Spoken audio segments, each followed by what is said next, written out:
16절 말씀 함께 보겠습니다.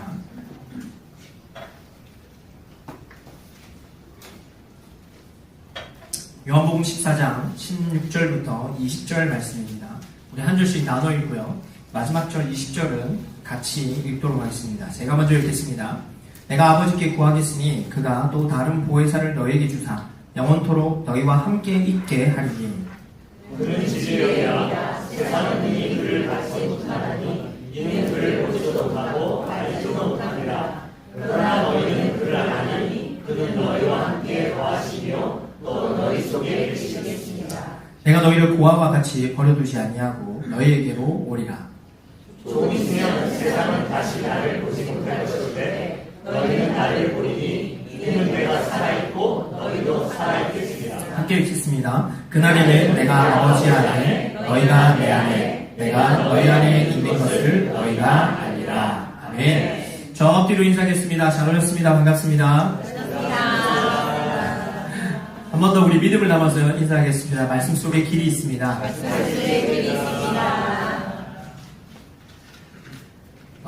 에미 워너라는 심리학자가 있습니다. 에미 워너라는 심리학자가 있는데요. 이분이 1955년, 꽤 오래 전입니다. 1955년에 카우아이라는 섬에서 아주 흥미로운 추적 관찰 조사를 했습니다. 무려 40년 동안 추적 관찰하는 조사를 했는데요.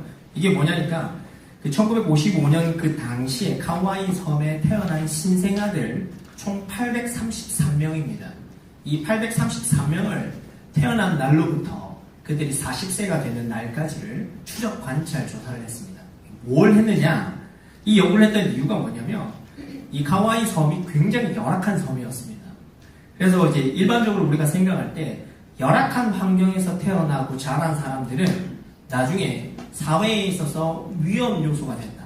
이게 참 슬픈 이야기입니다. 그러니까 나쁜 환경이 잘못된 자존감이나 인격을 형성해서 사회에 그다지 좋은 환경을 이렇게 영향을 끼치지 못한다라는 것을 과연 그러한가를 증명하고 이렇게 결론을 내기 위한 이런 인과관계를 밝혀보기 위해서 이 연구를 진행을 했습니다. 자, 결론적으로 얘기를 드리자면 추적했던 그 833명의 아이들 중에 고위험군에 속했던 201명이 있습니다. 그 201명의 3분의 2에 해당하는 숫자는 어떻게 했느냐? 아쉽지만 어느 정도 예상했던 대로 불우한 환경과 열악한 환경이 그들의 자존감에 또 활동에 많은 영향을 미쳐서 조금 탈선하는 모습들을 일반적으로 우리가 상상할 수 있는 그런 모습들을 많이 예상대로 흘러갔다라고 발표가 됐고요. 그런데 그 중에서 72명에 속하는 사람들은요, 반대의 결과가 나왔습니다. 사회에 굉장히 선한 영향력을 끼치고 긍정적인 삶을 살아가는 사람들로 40대 때 그렇게 조사가 되었습니다. 그래서 이 에미 워너 이 학자가 40년에 걸친 연구를 통해서 내린 결론은 이것입니다. 환경이라고 하는 것이 사람의 자존감을 형성하는 절대적 조건이 아니다. 이것을 밝혀내었습니다. 근데 이제 궁금하죠. 고위험군에 속해 있었던 201명 중에서 72명은 그러면 도대체 왜 다른 결과를 냈느냐? 이들이 왜 다른 모습으로 나타났느냐를 추적 관찰해보니 이들에게 나타나는 공통된 특징이 있었습니다. 공통된 특징이 뭐냐? 이 아이들을 무조건적으로 믿어주고 사랑해주는 한 사람이 정도 있었다라는 게 밝혀졌습니다. 그래서 한 인생에 있어서 한 사람이 다른 한 사람의 인생을 어떻게 바꿀 수 있느냐를 우리가 굉장히 유의미하게 볼 수 있었던 조사였습니다. 그래서 이 에미 워너라는 사람이 쓴 책이 이 내용을 기반으로 해서 쓴 책이 뭐냐면 회복탄력성이라는 말입니다. 회복탄력성이라는 책이 있습니다. 이 책에 나와 있는 연구의 내용이 그러했다라는 거죠. 이 내용을 이렇게 가만히 보건대 이렇게 참 유한한 한 사람이 한 인생을 이렇게까지 바꿀 수 있다라고 하는 것은 우리에게 굉장히 큰 의미로 다가옵니다.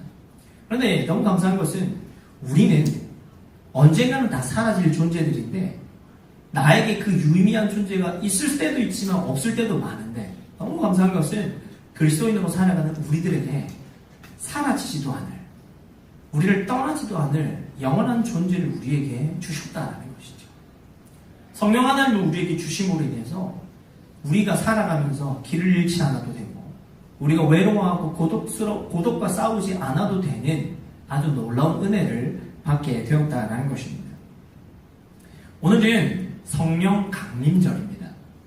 성령 강림절이라고 하는 것은 예수님이 부활 이후에 50일이 지난, 그래서 오순절이라고도 얘기를 합니다. 순이라는 말은 10이라는 뜻이거든요. 그래서 예수님 부활 이후에 50일이 지난 시점에서 사도행전에 나와 있듯이 마가 다락방에서 성도들이 기도할 때, 제자들이 함께 기도할 때 성령께서 그때 처음으로 신약교회 역사상 성령님이 오신 일이 일어났던 것이죠. 그래서 성령 강림절은 교회의 탄생일이다라고까지 얘기합니다.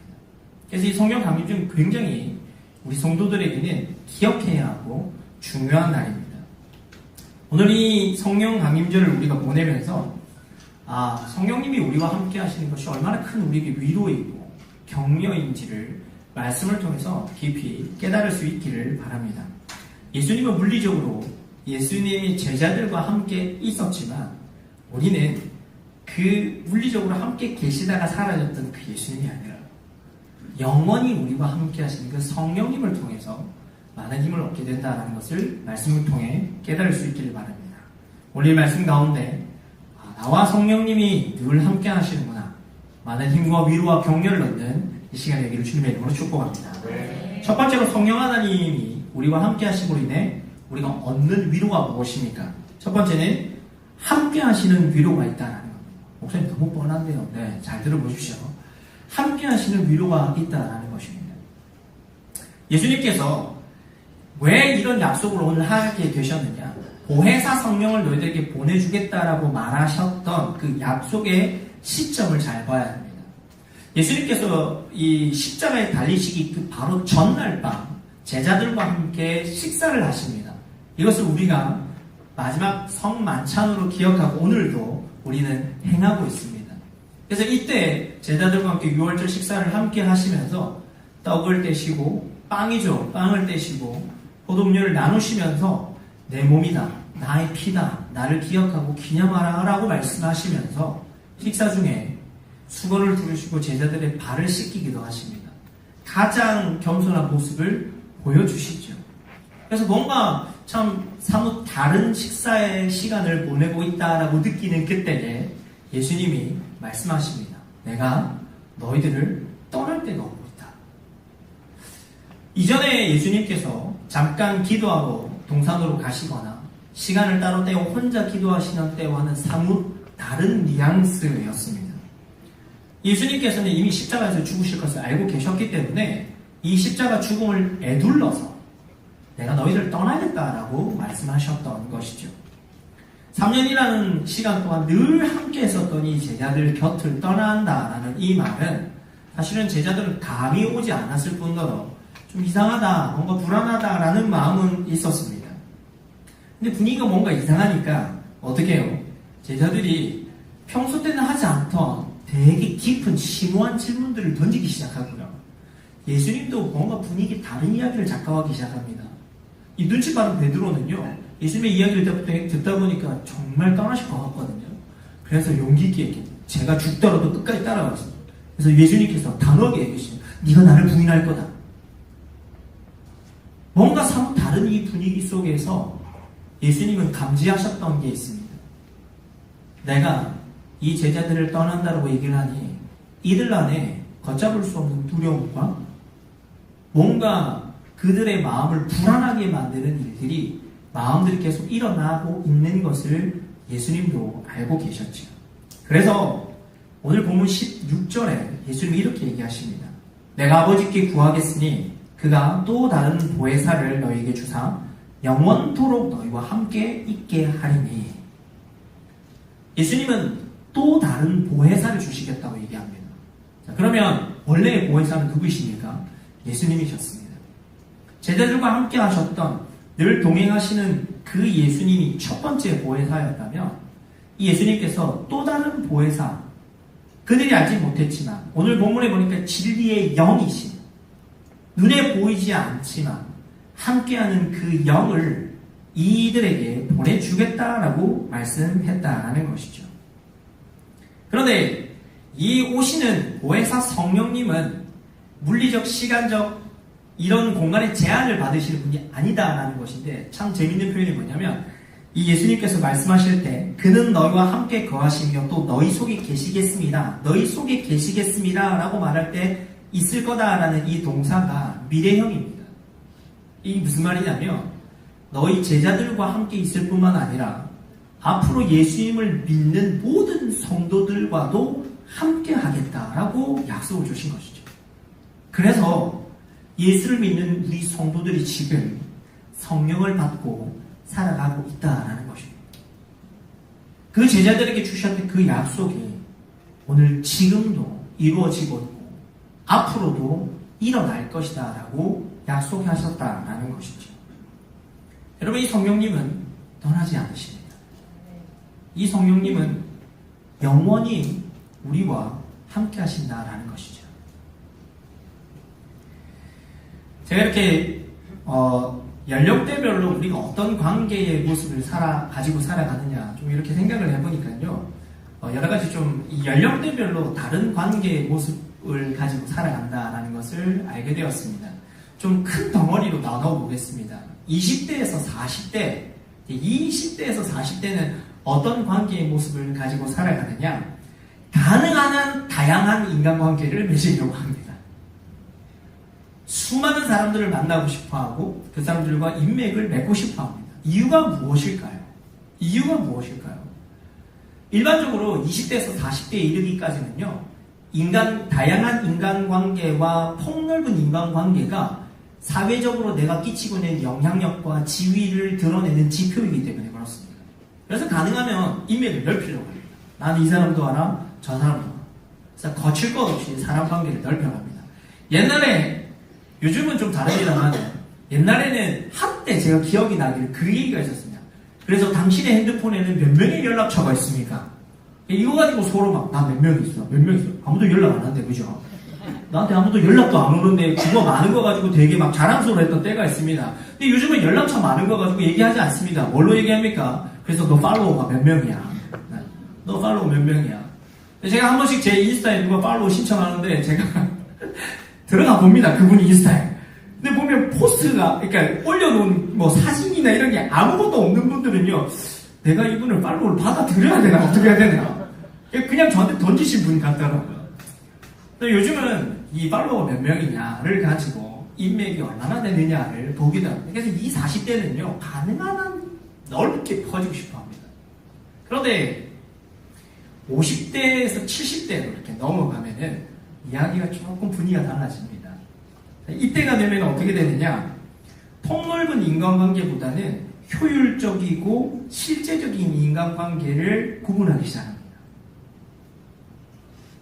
내가 이 사람과 관계를 맺고 있는데 이게 나에게 어떤 의미인가? 진짜 이 사람은 나에게 필요한가?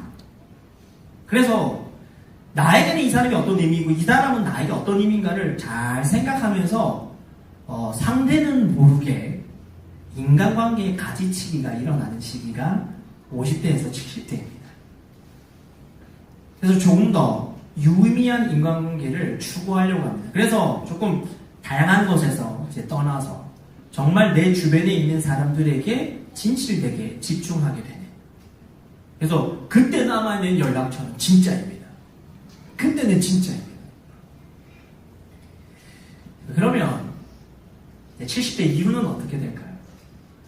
70대 이후부터는 이별의 시기를 준비하게 됩니다. 어떤 이별입니까? 심리적인 이별도 있고요, 물리적인 이별도 있습니다.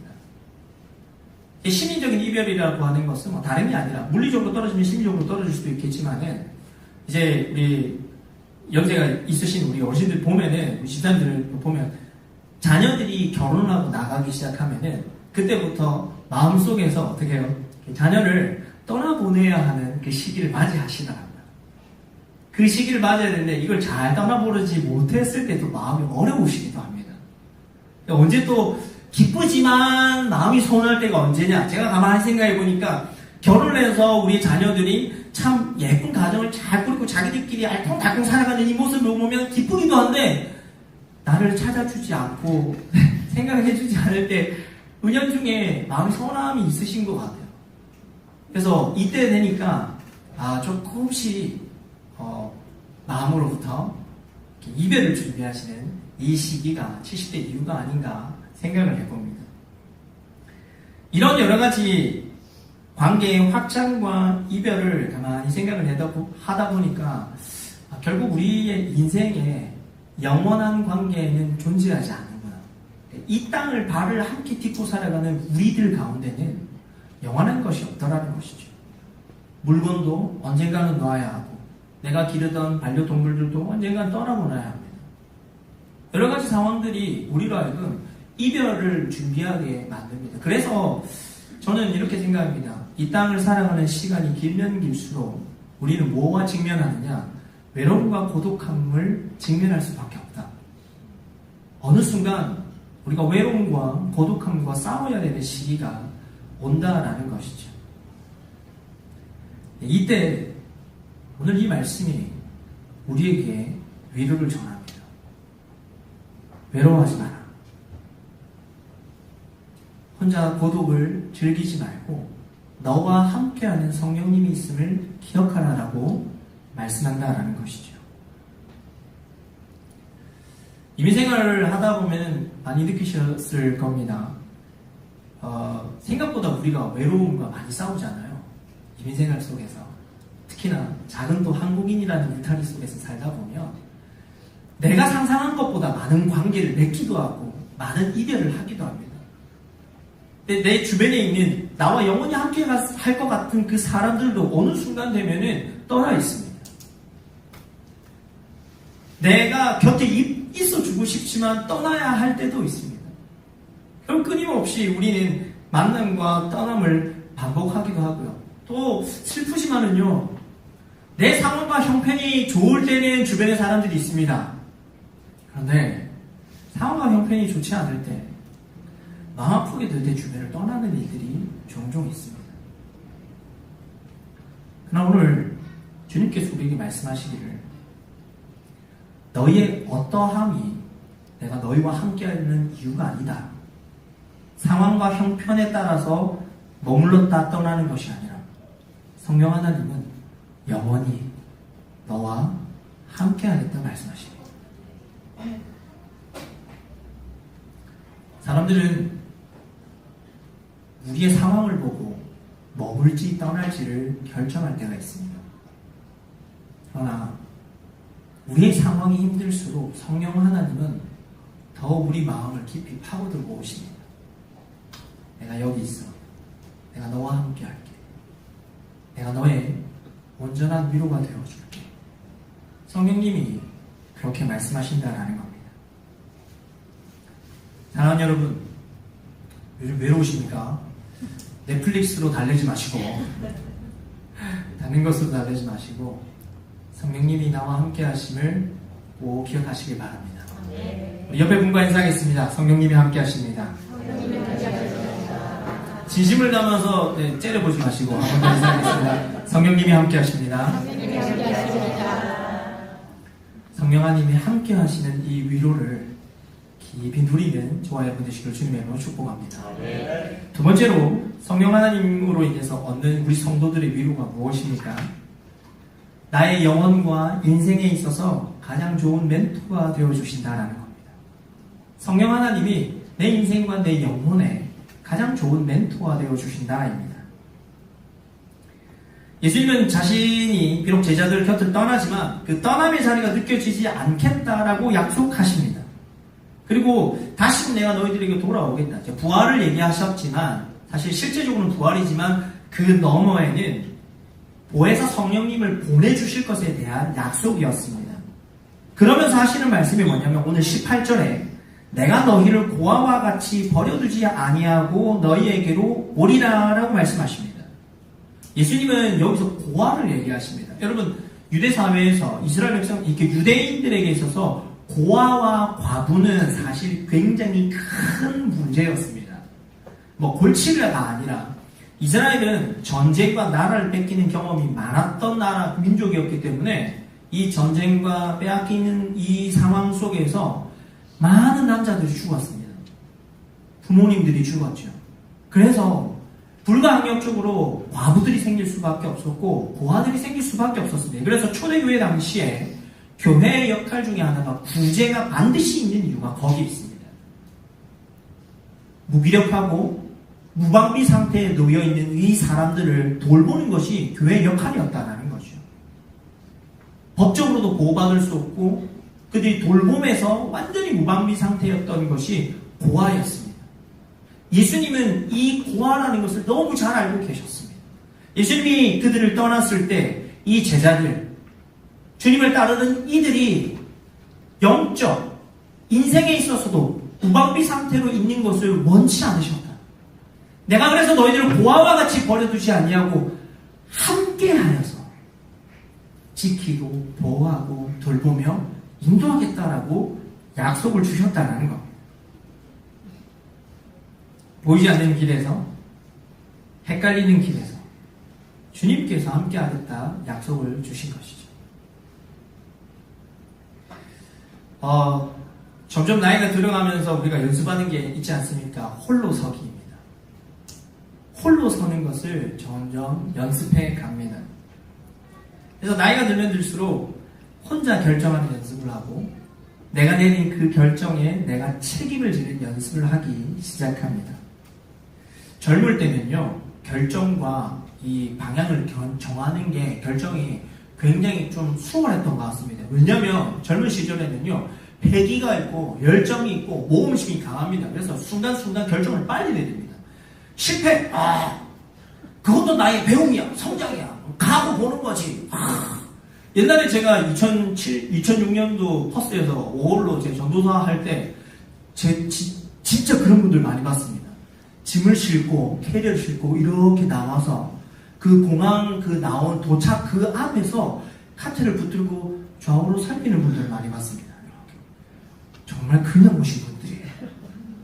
정말 그냥 오신 분들이에요. 그래서 제가 그분들을 제 봉고차에 태워서 전도를 했었습니다. 핸드폰 개통해드리고 어카운트 열어드리고 그때 당시에 비자는 스탬프를 찍어야 되거든요. 스티커 붙이고 그러면은 그 전화번호에 제 것만 남잖아요. 그게 교육이거든요. 그렇게 많이 낚았습니다. 젊을 때는 쉽습니다. 어디를 가든지 뭘 하든지 결정이 나름대로 할 수 있습니다. 그런데요, 나이가 들고 시간이 지나면서 잃을 게 많으면요, 책임져야 될 게 많으면 그때부터 어렵습니다. 갈림길에 섰을 때 여기로 가면 덜 잃을까 아니면 저기로 가면 덜 잃을까를 고민하게 되죠. 그래서 이때 참 우리가 많이 고민하는 게 나의 이야기를 듣고 나의 상황을 헤아려 줄 수 있는 사람이 너무 간절해집니다. 한 사람이라도 있으면 얼마나 다행입니까? 가서 내 상황을 토로하고 이야기하면서 조언을 받을 수 있으면 천만 다행이죠. 그런데요, 그렇게 얘기를 한다 하더라도 결정은 결국 누가 합니까? 내가 해야 됩니다. 얼마나 더 고민이 됩니까? 더 고민된 데는 언제인지 아십니까? 나랑 이야기하는 사람이 많아질수록 경우의 수가 많아지거든요. 더 고민이 됩니다. 골치 아픕니다. A, B, C, D부터 Z까지 다 결론이 다를 때는 정말 머리가 아픕니다. 정말 우리는 인생을 살아가면서 홀로 서기를 해야 되는데 나중에 점점 나이가 들어갈수록 내가 어떻게 해야 될지를 고민하고 막막할 때가 너무 많은 거죠. 그래서 잠언 기자가 오늘 우리에게 이렇게 권면합니다.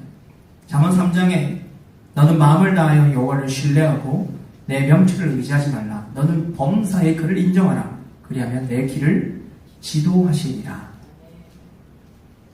여러분, 갈림길은 나이가 많든 적든 망설이게 만들고 두려워하게 만듭니다. 잃을 게 많을수록 무섭습니다. 어렵습니다. 하지만 성령 하나님께서 오늘 이 말씀 가운데 우리에게 알려주시는 게 있습니다. 얘야, 나와 같이 한번 이야기해보지 않을래? 내가 너의 형편과 상황을 누구보다도 잘 알고 있는데 나랑 이야기하자. 내 상황과 형편을 제일 잘 알고 있는 분이 주님이시다라는 것을 확신했던 시편 기자가 오늘 이렇게 이야기하는 것입니다. 여호와여, 주께서 나를 살펴보셨으므로 나를 아시나이다. 주께서 내가 앉고 일어섬을 아시고 멀리서도 나의 생각을 밝히 아시오며 나의 모든 길과 내가 눕는 것을 살펴보셨으므로 나의 모든 행위를 익히 아시오니 그래서 무엇입니까? 주님, 제 길을 알려주십시오. 제가 눕고 자고 서고 일어 가는 것 모든 것 주님 아시죠? 그럼 알려주십시오.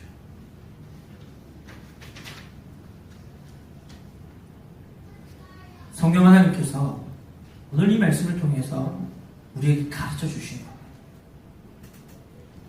우리의 모든 인생은 이정표도 없고 방향도 없을 수도 있다. 그러나 두려워하지 마라. 오늘 우리 아이들 설교를 통해서도 우리가 알지 않습니까? 하나님께서 3일길을 먼저 앞서가십니다.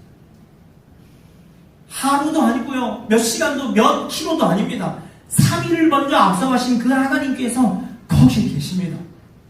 여러분 두려워하지 마십시오. 망설이지 마십시오.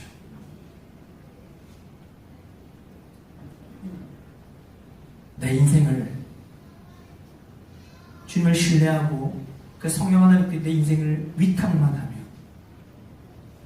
우리의 알길과 갈림길에서 헤매지 않도록 도와주신다라는 것입니다. 여러분 인생의 길만 주님이 인도하시는 거 아닙니다. 우리는 살아가면서 인생길만 걷는 게 아니라 우리의 믿음의 여정길을 갑니다. 이 믿음의 여정을 갈 때 우리가 이 믿음의 여정에서 탈선하지 않도록 구원에서 벗어나지 않도록 끊임없이 성령 하나님이 우리를 도와주신다는 것입니다. 여러분 사단은 우리의 구원을 빼앗아갈 수는 없습니다. 왜냐하면 구원은 하나님께 속한 것이기 때문입니다. 하나님이 우리를 선택하시고 부르시면 그게 구원입니다. 내가 예수를 믿게 된 것도 하나님의 은혜이죠. 그래서 이 구원은 그 누구도 빼앗아갈 수 없고 사단 마귀는 절대 건드릴 수도 없습니다. 그런데 한 가지 할 수 있는 게 있습니다. 내가 구원받았나? 라고 의심하게는 만듭니다. 내 상황과 형편과 내 마음 상태를 재료로 해서 끊임없이 의심하게 만듭니다. 내가 정말 구원받은 게 맞나? 하나님 날 사랑하시는 게 맞나? 날 포기하지 않으신 게 맞나? 끊임없이 의심하게 만든다라는 것이죠. 근데 그럴 때마다 이 바울이 우리에게 뭐라고 얘기했냐면 첫 번째 먼저 기억할게. 로마서 8장 15절을 통해 이렇게 얘기합니다. 너희는 다시 무소하는 종의 영을 받지 아니하고 양자의 영을 받았으므로 우리가 아빠 아버지라고 부르짖느니라. 우리가 예수 그리스도의 이름으로 우리가 입양되었으니 이 입양된 영적인 이 입양은 절대 파양되지 않는다. 한 번 우리의 아버지신 그 하나님은 절대 우리를 떠나지 않는다. 그리고 나서 또 바울은 말합니다. 내가 확신하노니 사망이나 생명이나 천사들이나 권세자들이나 현재일이나 장래일이나 능력이나 높음이나 기쁨이나 다른 어떤 피조물이라도 우리를 우리 주 그리스도 예수 안에 있는 하나님의 사랑에서 끊을 수 없으리라. 우리가 진탕에 둥글어도요, 우리가 죄악 가운데 빠졌어도요, 우리가 그 어떤 나약한 가운데 있다 하더라도 그것이 하나님의 사랑에서 우리를 끊을 수 없다라고 말씀하고 있는 겁니다. 이 이야기를 누가 해주신다고요? 성령 하나님이요. 이 확신을 성령 하나님이 우리에게 주신다라는 겁니다. 사랑하는 여러분, 우리는 두 가지 길을 갑니다. 인생의 길을 가는 동시에 우리는 믿음의 여정의 길을 가는 자들입니다. 그러나 성령 하나님은 이 두 가지 길 가운데 동일하게 우리와 함께 하십니다. 우리 인생길을 잃어버리지 않도록 우리의 멘토와 가이드가 되어주시는 동시에 우리의 믿음을 잃어버리지 않도록 성령 하나님께서 우리를 도우신다라는 것이죠.